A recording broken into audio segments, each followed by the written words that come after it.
When we last left the Old Testament, we were left with a cliffhanger. When was the promised Messiah, the King, going to arrive?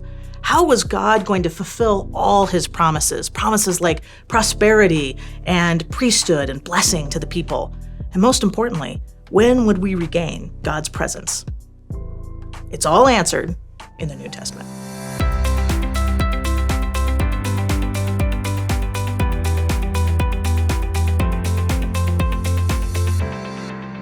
All right, welcome back to the Bible Brief. We are changing gears and we're jumping into the New Testament, also called the Christian Scriptures. Those terms are kind of interchangeable, so I'm just going to use them interchangeably. So don't at me in the comments if you like one or the other. Let's talk about a couple of things when we jump in. Before we understand this great big set of books in the New Testament, I think it's important to understand really the setting. What has changed? What's happening in those days? Then we'll talk about the structure, and finally we'll talk about some of the themes. Let's jump into the setting. So something that's really interesting, if you've ever noticed, is when you're looking at the Bible, there's this big 2/3 section, the Old Testament, and then you flip the page and things are super different. You go from speaking Hebrew and Aramaic and names like Ezekiel and Isaiah, and then all of a sudden their names are like James and Mary. Now they're speaking Greek. The Romans are in charge. Who are the Romans? Where did they come from? You're going to find these super strange names that you have no background on. Things like Pharisees, Sadducees, scribes, zealots, and more. And you're like, who are all these groups and where did they come from? Without getting to each of them, just remember that each of these are almost different political or cultural groups. They each have a different flavor and a take on the problems and issues of the day. So when you turn the page and you introduce a word that ends in "e's," like Pharisees or Sadducees, just go, that's one of those groups. That's one of those groups. And you can just fill in, they're different than the others. They have a political agenda, they have a cultural agenda, and they're focused on those. One day maybe we'll talk about them, but probably not. It's the Bible Brief, not the Bible Long. So the setting has really changed. In fact, it's like 600 years different from where we left off. So when you turn the page from the Old Testament to the New Testament, it's a lot of years. Kind of think about it for a second. Think about what was happening in our lives or in our culture 500-600 years ago. That was before the time of Columbus.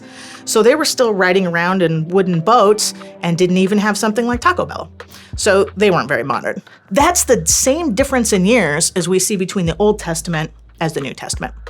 There are a couple main differences that really set apart the two areas of the books. First is the language.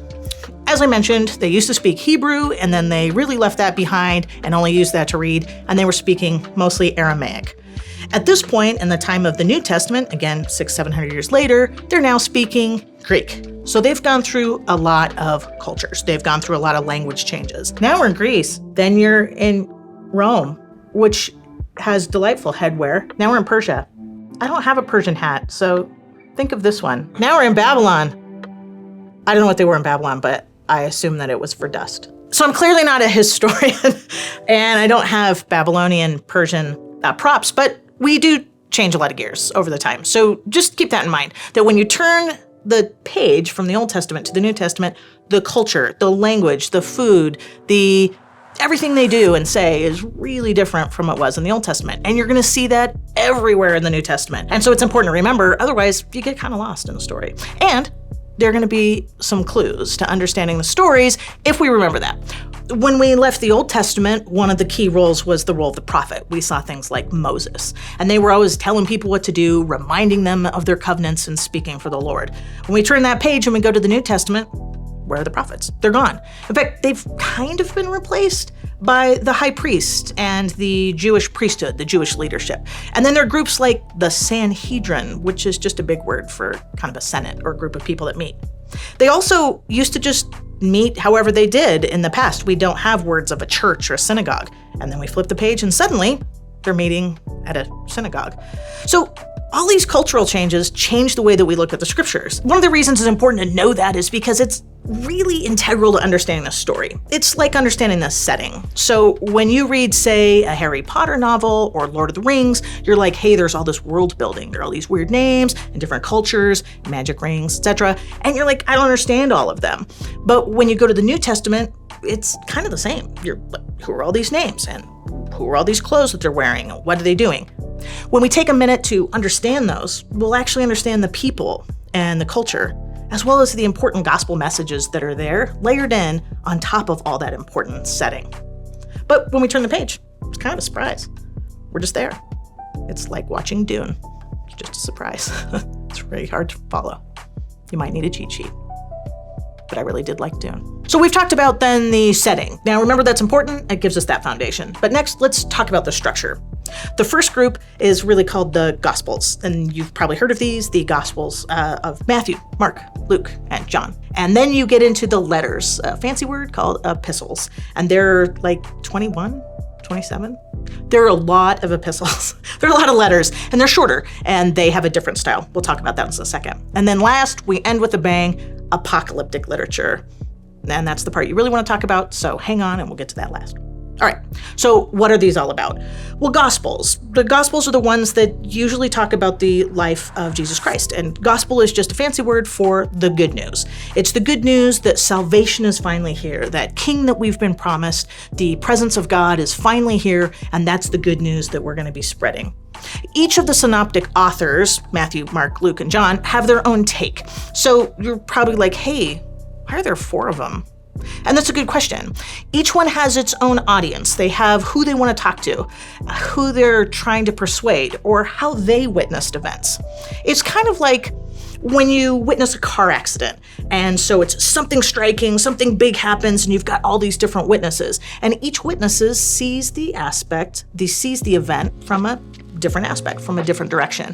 And we want to see all of them to try to see the complete story. So when I was growing up, we would take the Gospels and we would cram them all together in what was called a harmonization. And that was put them all together, so it was like, how did all of these fit together in harmony? It's kind of a Franken-scripture. And that was a great way to learn it. Another way to look at it is to look at each book separately, almost like a mini literary genius work, almost like a little brilliant nugget of deliciousness, almost like a Happy Meal. You open it up and it has all its little things. Then there's this last gospel, the Gospel of John, and it's really different. And it doesn't have a name. It's just not a synoptic gospel. That's the first part of the structure. The second part are the letters, or the epistles. Now, this is where it gets kind of confusing, because when you're reading someone's letter, you only have one side of the story.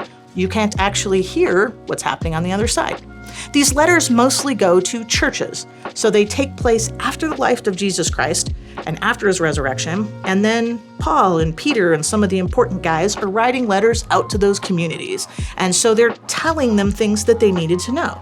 Not only practical things, but big things, big theological issues. But again, you only have one side of the story, so it's kind of like reading someone else's mail or listening to their phone conversation on an airplane. Not that I've ever done that. It's like that. So you have to kind of intuit what's going on the other side. So when you're reading the epistles, you'll notice they have these really strange names like Philippians and Colossians and names that you can't pronounce. And what those are is actually the name of the people in the cities. So Paul was writing his letter to the people who lived in Rome. So he was writing to the Romans. It's the epistle to the Romans. Or the people who lived in Colossae. And so they're the Colossians, or the people who lived in Philippi. So they're the Philippians. Get it? However, there are some letters that we don't know where they were written to. They were just written by some of the senior apostles, and they seem to be going to everyone, or universally. And so we call those after the name of the person who authored them. So you're going to get them like Peter and John and James. So those are the epistles. And then there's just Hebrews, which is weird. Hebrews is really just nothing like anything else. So when you get it, it's my favorite, but it is just almost a sermon. So it's kind of a letter, kind of a sermon. We don't know who wrote it. I guess we forgot. So we just stuck those in. The last book, the big bang that the book goes out with, is called the Apocalypse, or the Revelation. Now, here's another pro tip, something you can use when you go to parties on Friday night, is it is not the book of Revelations with an S, it's the book of Revelation, just no S. And I promise these trivia tips are really going to help you, because everyone likes to hear weird, obscure biblical trivia on Friday night parties. Try it. You'll see. That's why I'm single. So, the Book of the Apocalypse, or the Revealing, it's a unique genre. It's meaning a style. It was super popular in those days. So from the time right before Jesus' birth to this time, there are a lot of other apocalyptic style of books. And you see a few in the Old Testament, things like Daniel, Ezekiel, maybe parts of Joel, but they were unique. They were heavily symbolic. So while you think of the Book of Apocalypse as like the zombie apocalypse, it really is something different. It's a time when we're going to reveal or unveil. In fact, that's the meaning of the word. The word apocalypse just means unveiling. Like you're going to peek into the veil and see what life is really like. You're going to look into the spiritual realm and see what's there. So it's an unveiling or a reveal or a revelation. And that's where we get the name of the book. It's called The Revelation of John, also called The Revelation of Jesus Christ. And in that, using that symbol and using that view of the future, we're going to get hope that when things are tough and things are challenging, God is going to come out the victor. The structure of the New Testament really, as we reviewed, has kind of three parts: the Gospels, the letters, and the Apocalypse. So after we've gone through this brilliant set of books called the New Testament, what is it all about and why do we care? The Lord made a promise, and it goes like this in Jeremiah 31. I will write it on their hearts, I will be their God, and they shall be my people. So what is this new covenant? Well, that's what the word testament means. It's covenant. So Jesus is coming, and he is going to change us from within.